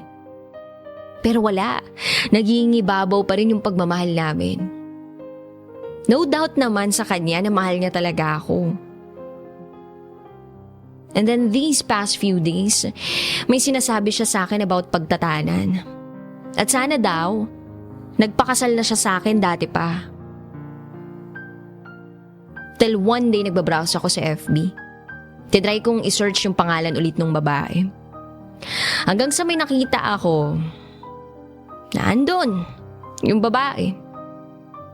Ikinasal na sila ng boyfriend ko 4 days ago. Church wedding. Para akong aatikihin sa puso. Para akong kakainin ng lupa. Parang gusto kong maglaho. Paano niya nagawa sa akin to? Araw-araw kaming magkasama. Nag-aaral pa siya. Paano nila naplano lahat ng to? Parang gumuho yung mundo ko. Hindi ko alam kung paano ako magsisimula. Paano ko sasabihin sa kanya na alam ko na? Paano kami mag-uusap? Ano na yung mangyayari sa aming dalawa? 2 buwan na lang manganganak na ako. Ano na, paano na? Iyak ako ng iyak, hindi ko na kaya. So kinagabihan, pinuntahan ko siya sa office. Pinag-time out ko siya, sabi ko emergency. Nag-time out siya. Nag-usap kami sa unit ko. Sinimulan ko sa tanong na mahal mo ba ako? Sinabi ko sa kanya na mahal ko siya. Ginagawa ko lahat para sa relasyon namin. At habang umiiyak ako, sobrang bigat na ng nararamdaman ko. Sinabi ko lahat ng gusto kong sabihin na kahit tinrato akong basura ng pamilya niya, hinusgahan yung buong pagkatao ko, binastos yung pamilya ko. Dahil isang beses nung nabuntis ako, eto, hindi nila ako hinarap sa mga magulang ko. Hindi nila hinarap yung mga magulang ko. Hanggang sa yun, umiyak siya bigla sa harapan ko. Iyak lang siya ng iyak. Tanong ako ng tanong kung may gusto ba siyang sabihin sa akin, ayaw niyang aminin. Nag-iiyakan kami habang magkayakap. Hanggang sa tinanong ko siya kung masaya ba siya sa mga desisyon niya. At saka na siya humagulgol sa akin. Niyakap niya ako ng mahigpit. At sabi niya, "Sorry babe." Iyak lang ako ng iyak, bakit niya nagawa? Hanggang sa nag-explain siya na hindi niya gusto yung mga nangyari. Napilitan na lang siya kasi planado na ang lahat. Dahil sa mga magulang niya at magulang nung babae. At dahil din mababaliw na daw siya kakaisip. Lahat tagagalit sa kanya. Hindi na daw niya alam yung gagawin niya. Kaya sinave niya na lang yung sarili niya. At least hindi na daw siya mahihirapan. Sobrang sakit kasi ako yung pinahirapan nila ng sobra. Sabi niya, hindi niya daw gusto yung mga nangyari kasi ako naman daw talaga yung mahal niya. Kaso, hindi daw mahalaga yung desisyon niya sa pamilya niya. Hindi siya makalaban, napakahina niya. Hindi niya maipaglaban yung relasyon namin, yung magiging pamilya namin. Gusto ko nang lumayo para respetuhin yung sarili ko. Pero siya pilit niyang sinasabi na hindi kami maghihiwalay. Ako pa din yung mahal niya. Umiisip siya ng paraan paano makawala kasi sobra na daw yung ginawa sa kanya. Gustuhin ko man. Pero pagod na ako. Kine-question ko ngayon yung pagkatao ko. Nakalimutan ko kung sino ako. Naging mahina ako. Hindi ko to deserve. Mahal na mahal ko pa rin siya kahit sobrang sakit na. Ano bang dapat kong gawin? Magstay pa ba? Since alam namin kung ano yung totoo at mahal naman namin yung isa't isa, o tuluyan na lang lumayo.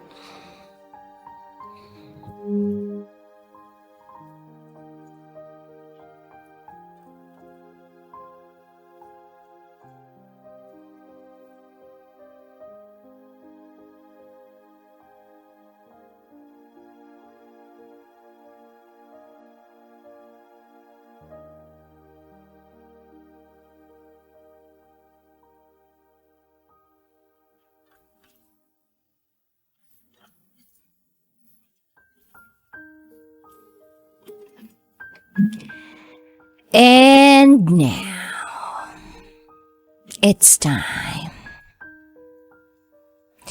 for DJ Rocky's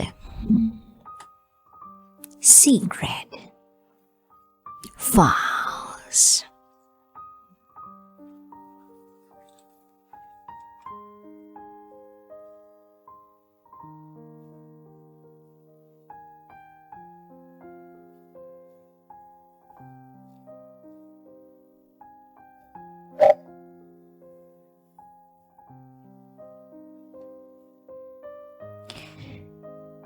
Mahal ko ang kinakapatid ko.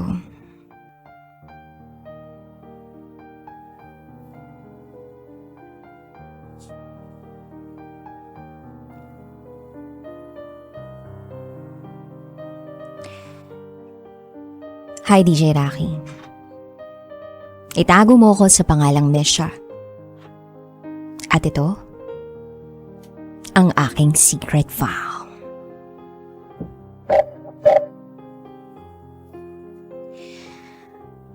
Bata pa lang ako. Ang nag-aalaga na sa akin ay sina lolo at lola.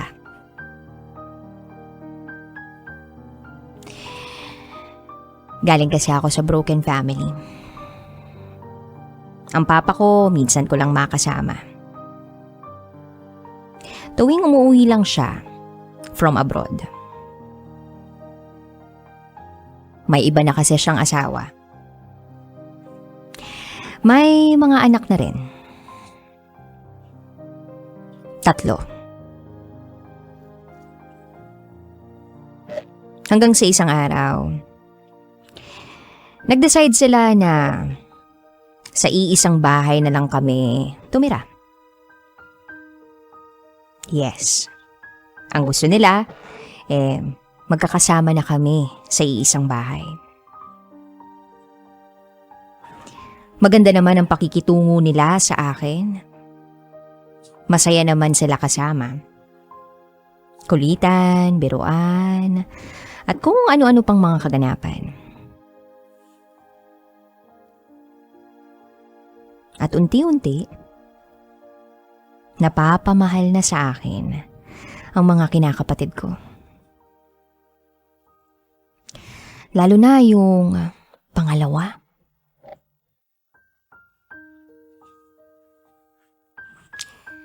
Naalala ko pa, lagi kaming inuutusan ni Papa. Kami, ang tagabantay sa negosyo ni Papa. At yun ang dahilan para maging close kami nung pangalawa. Nakakapag-usap kami at nagkukwentuhan tungkol sa mga bigo naming relasyon. Naiintindihan namin ang isa't isa. Until one day, tinanong ko siya, ano ba ako sa'yo? Anong tingin mo sa akin? At ang sagot naman niya, hindi ko alam. Basta para sa akin, masaya ako pagkasama kita. Parehas kami ng nararamdaman. Lumipas ang ilang buwan. Parang magjowa na ang turingan namin sa isa't isa. Sinusubukan talaga namin na huwag ipahalata yung kung anumang namamagitan sa aming dalawa.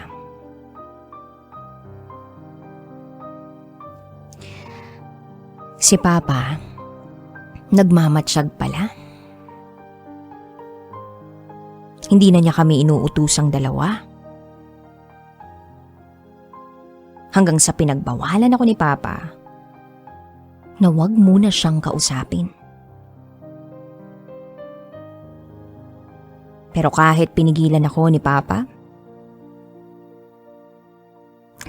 gumawa pa rin kami ng paraan para lang magkausap kami.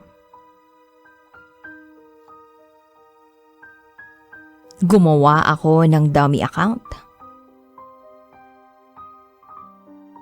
Kaya lang, nahack ako. Sinong nakahack sa akin? Si Papa. NBI pala ang Papa ko.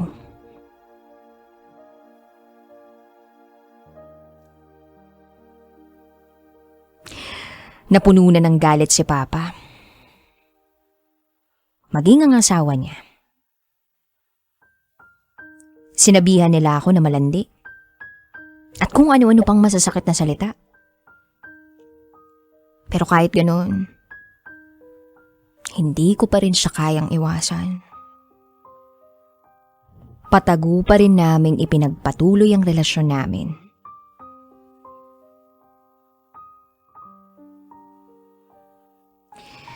Lumipas ang 2 taon sa pakikipagrelasyon ko sa kanya.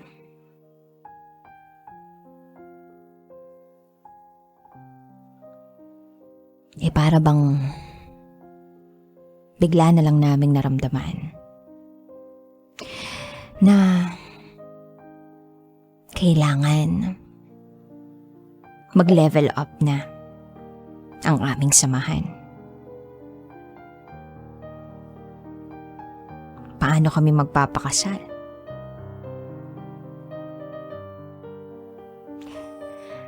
Wala na kaming pakialam sa sasabihin ng iba. Ang importante ay mahal namin ang isa't isa. Kaya lang, isang araw, nag-away na naman kami ni Papa. Isinumbat ko lahat ng nararamdaman ko na kinimkim ko simula nung bata pa ako.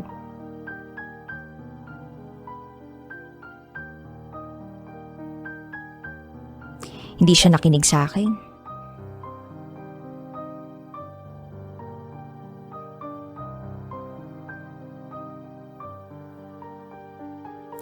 Ang ginawa ni Papa, para bang itinapon niya ako sa isang lugar para dun mag-aral ng kolehiyo. Parang nilock niya ako dun.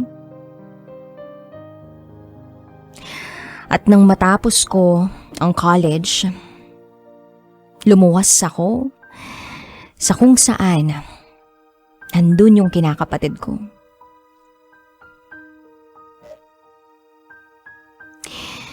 Grabe, DJ Rocky. Ramdam na ramdam ko na buhay ang pagmamahal na meron kami.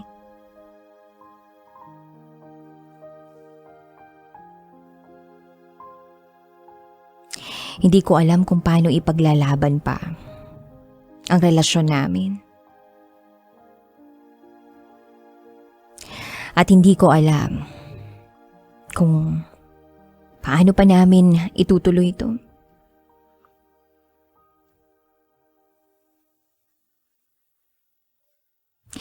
Iyak ako ng iyak nang magkita kami.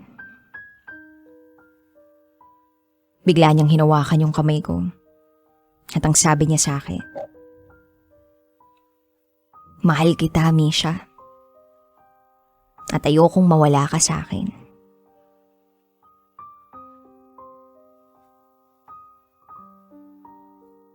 Pero sabi ko,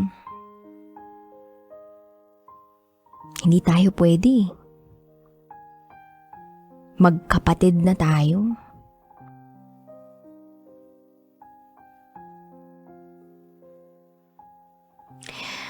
Pagkatapos nun, ay may nangyari sa amin. DJ Rocky, sa paningin man ng iba, ay maling-mali ang ginawa namin. Pero alam ko, sa puso ko, na tama lang yun para sa nararamdaman ko. Maraming masasaktan o nasasaktan sa pinili namin. Pero ipagpapatuloy namin ito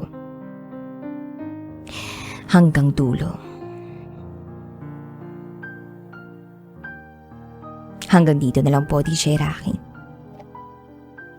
Muli, ako si Misha. At ito, ang aking secret vow.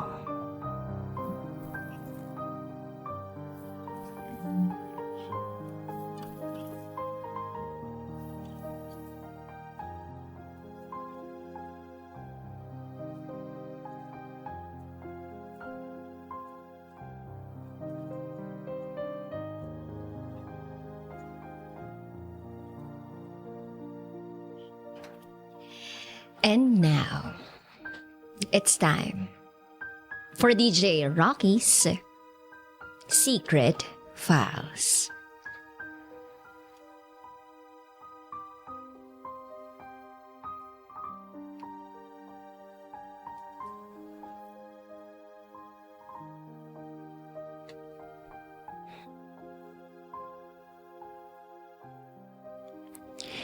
Binigay ko ang virginity ko sa isang 64 years old German.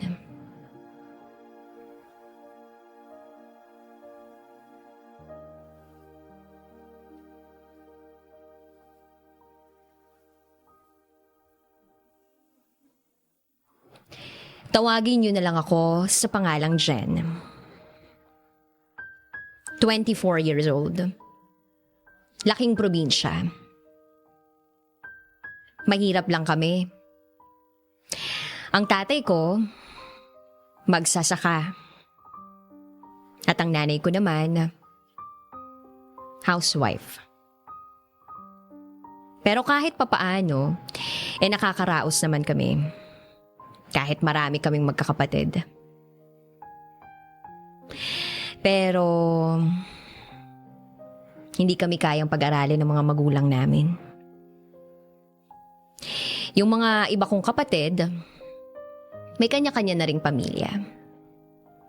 Kami na lang dalawa ng bunso kong kapatid ang natitirang single.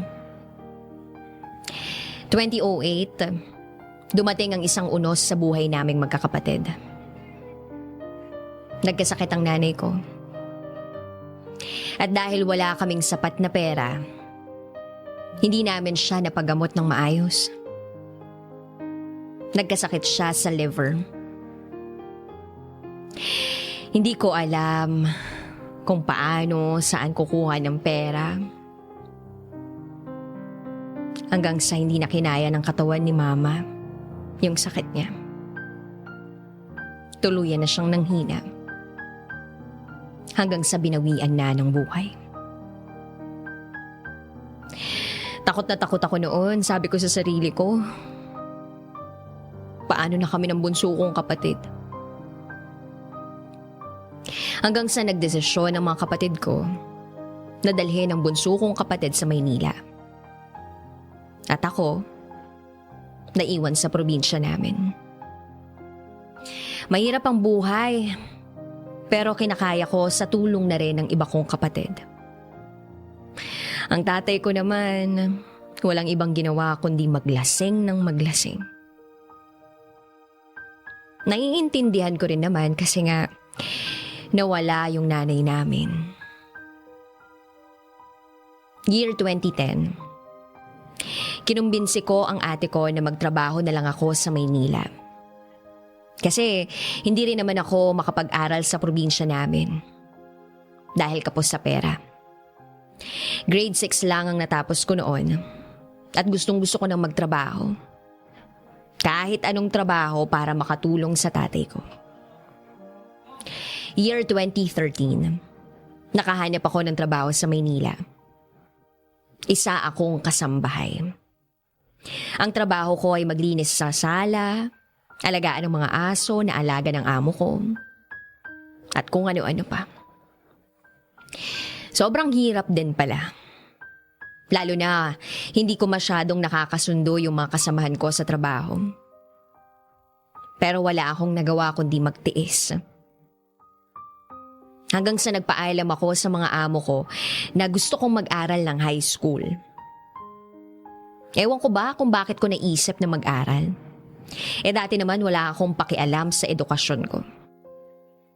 Mabuti na lang, mabait ang amo ko. Pinayagan ako. Aral sa gabi, trabaho sa umaga. Ganun ang nangyari sa akin. Pumasok ako sa paaralang Lasal Green Hills. Adult Night High School. Ito yung school na tinutulungan yung mga batang hindi nakapag-aral. Ang school ko sa bahay ng amo ko. San Juan lang ako nakatira. Green Hills lang din yung school na pinasukan ko. First year high school ako noon. Sobrang hirap kasi yung ibang lesson na pinag-aaralan ko nung elementary ako, nakalimutan ko na. Pero nagsumikap ako. Nagsumikap ako para makapasa sa mga exam. At dito, natuto akong gumamit ng social media. Gaya ng Facebook. Natuto rin akong gumamit ng online dating sites. Dati naman wala akong idea tungkol doon. At dahil na nga sa kagustuhan ko na umasenso at mabigyan na rin ng maayos na tirahan ng pamilya ko, nakipag-chat ako sa iba't ibang lahi. Hapon, Chinese, American, Australian, etc. Na-excite ako sa applications. Kasi feeling ko ito na yung chance ko para makahanap ako ng foreigner. Kaya naglagay ako ng picture ko. Di naman ako kaputian. At hindi naman ako katangkaran. Pero kahit papaano, meron naman akong itsura.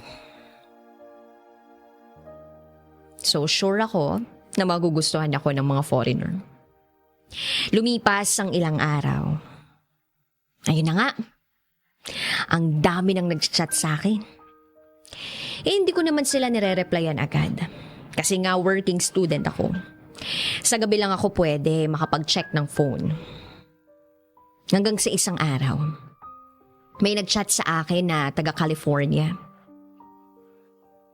Half Espanyol. So sabi niya, mag-meet daw kami dahil pupunta siya ng Maynila. Sobrang saya ko noon kasi feeling ko siya na talaga yung hinahanap ko. So 2 buwan kaming magka-chat. Ang gaan-gaan ng loob ko sa kanya. Pakiramdam ko siya na yung mamahalin kong lalaki forever. Hanggang sa dumating na nga yung time na magkikita na kami. Nandito na daw siya sa Maynila. Sa sobrang excited ako, nagpaalam ako sa amo ko na magde-day off ako. At overnight. Siyempre nagsinungaling ako na kunwari uuwi ako sa kapatid ko sa Cavite. Pero ang totoo, magkikita kami ng foreigner. Pero pumayag naman yung amo ko. Basta ba daw uuwi ako kinabukasan. Pinadalhan ako ng foreigner ng pera pamasahe ko. Aba, naka-check-in siya sa Malate. Isang mamahaling hotel. Kinakabahan ako na may halong saya. Hindi ko ma-explain ang nasa isip ko. Basta, gusto ko lang naman ding umasenso ang buhay ko. Pagdating ko sa isang malaking hotel, agad akong nag-message sa foreigner. Sabi ko nandito na ako sa hotel lobby. OMG, this is it. Yun na lang yung nasabi ko. Sabay labas ng taxi. At laking gulat ko kasi may isang tao doon na may lahing na nakangiti sa akin. At siya na nga. Nakasmile agad siya sa akin. Agad akong nilapitan at nang makaakyat na kami sa room niya, para bang naninigas yung buong katawan ko. Kinakabahan ako kasi baka mamaya may masama siyang gawin sa akin. Hanggang sa pumasok na nga kami sa room niya. Nag-usap kami tungkol sa family niya at sa buhay ko. Napag-alaman ko na isa siyang Coast Guard sa isang barko na nagtatravel kung saan-saan. Hanggang sa sabi niya, kung gusto ko daw gumamit ng banyo, pwede naman daw. Naligo na ako. Tapos, pagkatapos kong maligo, tumabi ako sa kanya sa kama. Laking gulat ko. Hinalikan niya ako bigla. Siyempre, sabi ko sa kanya, I'm not ready. And then, tinanong niya ako why. What's wrong? Lumayo ako ng onti sa kanya. At sinabi ko sa kanya na I believe in marriage before sex. Agad naman siyang sumagot na, okay, don't worry. I will not force you. Hanggang sa napanatag yung loob ko. Natulog lang kami magdamag nang walang nangyari. Although na-feel ko na hinaplos at hinilakan niya ako, pero hanggang dun lang naman yung ginawa niya. Siyempre gusto ko naman na pakasalan niya muna ako bago ibigay sa kanya yung, alam niyo na. Kinabukasan, maaga kaming nagising. Kasi nga, papasok na ako sa trabaho at ang paalam ko sa amo ko, uuwi ako agad. Nung magpaalam ako sa kanya na uuwi ako, inabutan niya ako ng pera. 1,500 pesos. Pamasahe ko daw. Ay, so ako naman tinanggap ko. Hanggang sa bago ako umalis, tinanong ko siya, do you love me? At nagulat ako sa sagot niya. Nag-yes siya. Kaya lang napakunot noo ako dun sa sunod na sinabi niya. Ang sabi ba naman niya, let's see. Hindi ako natutuwa dun sa sagot niya. Feeling ko nga ayaw niya sa akin eh. Kasi hindi ko naibigay yung gusto niya. Pero sumagot naman siya ng yes. Lumipas ang isang buwan, hindi na siya nagchat-chat sa akin. Yung tipong ako na lang yung laging nagpaparamdam sa kanya, habang siya deadma lang sa mga chat ko. Napapagod na ako sa kakahintay ng chat niya. Inan-install ko na yung Viber. Pinilit kong kalimutan siya kahit masakit kasi nararamdaman ko naman na pamahal na ako sa kanya kahit isang beses pa lang kami nagkita. Lumipas ang ilang buwan. Patuloy yung buhay ko na aral sa gabi, trabaho sa umaga. Doon umiikot ang buhay ko. And then one day, nakatanggap naman ako ng isang mensahe from Germany. Mula sa dating site na sinalihan ko dati pa. Ang sabi, "Hi, how are you?" Agad ko naman tong nireplyan. At sabi niya pa, magkita daw kami dahil pupunta siya sa Pilipinas. May business daw siya dito. Sabi ko naman, sure, we can meet. So nagkita nga kami sa isang hotel sa Malate. At this time, hindi ko naman kailangan magsinungaling sa amo ko na magli-leave ako ng 1 week para sa bakasyon ko. Tapos, pupunta daw kami ng Palawan. Ay, excited ako kasi mamamasyal kami. At first time ko yun. So ayun na nga, pagdating namin sa hotel, pagkatapos namin mag-shower, nagulat ako sa ginawa niya. Naguban siya. Grabe. Kung sa una, hindi ko naibigay, eto namang sa pangalawa, naibigay ko, may nangyari sa amin. Pagkatapos nun, tumakbo ako sa CR. Grabe. Ang sakit-sakit. Kinabukasan, kung ano ni pumapasok sa isip ko. Nasa Palawan pa rin kami nun. At masasabi kong lahat ng gusto ko namang kainin, binibigay naman niya. So ang sarap pa rin sa feeling kahit masakit yung nararamdaman ko. At in fairness, binigyan niya ako ng singsing. Engaged na daw kami. So mas lalo pa akong sumaya. Pero pagbalik namin sa Maynila, parang may something. Tinanong ko siya kung single ba talaga siya. At sabi niya, oo naman. Pero hindi pa rin ako matahimik eh. So habang nagsiselfone siya, tinitingnan ko siya.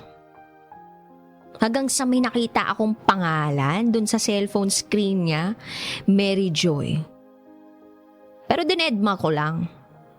Hanggang sa matapos na yung bakasyon namin, pag-uwi ko sa bahay, agad kong hinanap yung name na Mary Joy sa Google.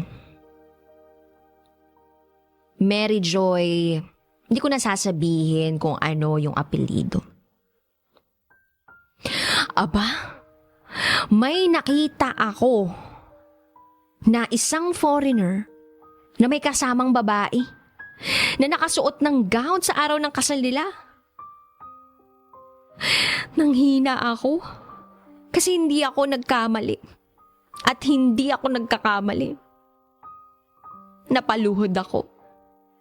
Sobrang sakit ng nararamdaman ko. Yung foreigner pala na dinate ko sa Palawan, may asawa na pala siyang Pinay. At may business pa sila sa Boracay. Di ko mapigilan.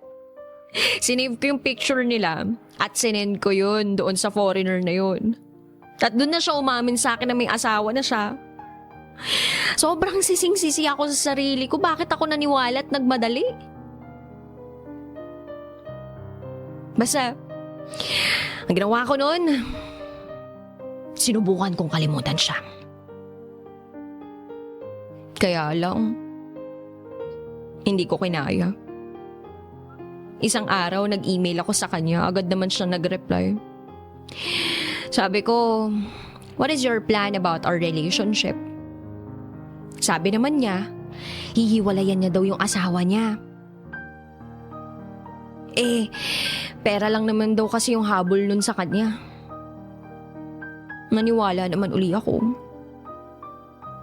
Hanggang sa nasundan yung pagkikita namin, may nangyari uli sa amin.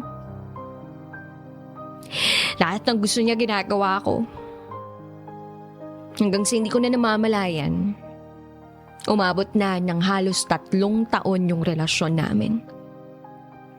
Ganon yung setup. Every 6 months lang siya uuwi ng Pilipinas. Magkikita kami, magbabakasyon, at may mangyayari sa amin. Hanggang dun lang. Never siyang nagbigay ng pera o nag-offer man lang ng kondo sa akin. Tiniis ko ang lahat. Ayoko namang isipin niya na pera lang yung habol ko sa kanya. Pero lumipas na ang 1 pang taon. Wala pa rin siyang balak na hiwalayan yung asawa niya.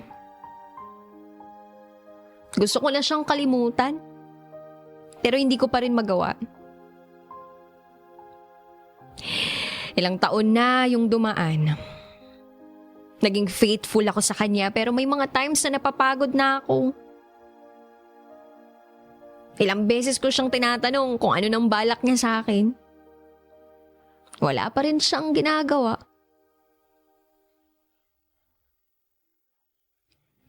Kaya ang nangyari, hinahayaan ko na lang yung sarili kong makipagrelasyon sa iba. Kahit alam kong siya pa rin yung laman ng puso ko. Kahit wala naman siyang naibibigay sa akin. Sa ngayon kami pa rin. Pero hindi ko alam kung hanggang kailan ko siya mamahalin. Gusto ko nang lumayo sa kanya, pero hindi ko pa rin magawa. Ganun ba talaga pag siya yung nakauna sa'yo, mahirap ng kalimutan?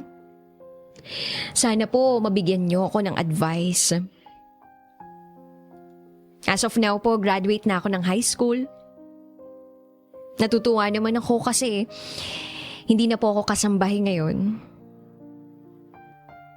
Gayunpaman, gusto ko pa rin umasenso sa buhay. At meron pa rin naman lungkot sa puso ko.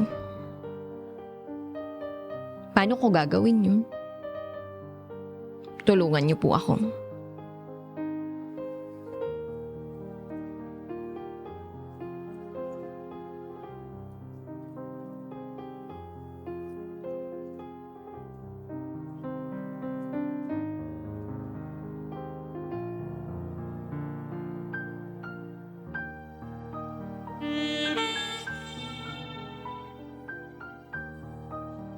And now, it's time for SPG.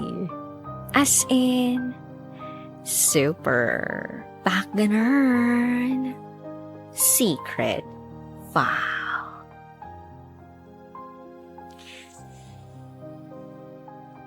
Istorbong kapatid, bigla na lang pumasok. Hi, DJ Rocky. Lagi mo akong napapatawa sa pagbabasa mo ng SPG Secret File. Kaya naman eto ako, isi-share ko lang din ang isa sa mga pinaka-memorable na experience namin ng asawa ko bago kami mabasbasan ng may kapal. Itago mo ko sa pangalang Kathy at ito ang aking SPG as in Super Backgammon Secret File. Magkalapit lang ang bahay namin ng boyfriend ko noon. Naasawa ko na ngayon, ha. Nang bigla siyang mag-text na manood daw kami ng movie. So, eto na. Dalawa lang kami sa bahay nila. Wala ang parents niya. Tapos, yung kapatid niya, isinama rin ng parents niya, so nag-grocery sila. Alam na this. So, we decided to make love. Yung bahay nila, one-story house lang. So, meaning, andun lang lahat sa ground floor. May 2 rooms, yung room ng mama at papa niya at yung isa pang room na silang magkapatid ang gumagamit. So, doon kami syempre sa room nilang magkapatid. Nagtanggalan naman kami ng mga kung anik-anik. Nag-arf-arf na kami, if you know what I mean. Hanggang sa paparating na kami sa mismong tuktok ng Mount Everest nang biglang bang! Bumukas ang pintuan. Tumambad sa aming mga mata ang kapatid niyang lalaki na 8 years old. At ang sabi nito, "What are you doing?" Biglang hinugot ni boyfriend ang alaga niya at tinakpan namin ng kumot ang aming mga katawan. Sabi ni boyfriend, "Nothing, we're just playing horseback riding. You wanna play?" Hindi pa ito umalis at pumasok pa mismo ng kwarto at kumuha ng ibang laruan nito. Nagtama ang mga mata namin ng boyfriend ko. Namutla ako at halos mawalan ng dugo sa mukha dahil doon. Hanggang sa lumabas na si kapatid na parang hindi interesado sa kung ano man ang ginagawa naming paglalaro. Tiningnan ko agad ang boyfriend ko. Nag-usap kami ni boyfriend at ang sabi ni BF, "Ba't di mo sinara yung pinto?"